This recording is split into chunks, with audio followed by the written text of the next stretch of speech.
একটি বাক্যের মধ্যে মুখ্য কর্ম এবং গৌণ কর্ম কী করে আমরা বুঝতে পারবো সেটা আমরা খুব সহজে জেনে নিই। তো দেখো, ক্রিয়াকে কী বা কাকে দ্বারা প্রশ্ন করলে যে উত্তর পাওয়া যায় সেটি হলো কর্ম।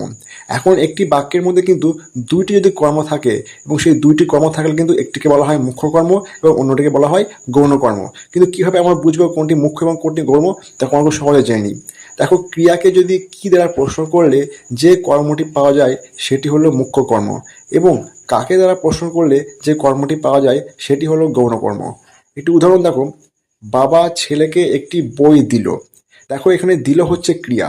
এখন দিলকে যদি আমরা প্রশ্ন করি কি দ্বারা, কি দিল? বই দিল, সেজন্য বই হচ্ছে একটি মুখ্য কর্ম।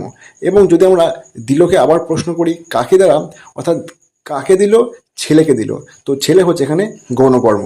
তাহলে আমরা কিন্তু ক্রিয়াকে খুব সহজেই কী বা কাকে দ্বারা প্রশ্ন করলে সহজে কিন্তু আমরা মুখ্য এবং গৌণ কর্ম পেতে পারি। তো আশা করি সমস্ত বিষয়টা বুঝতে পেরেছ।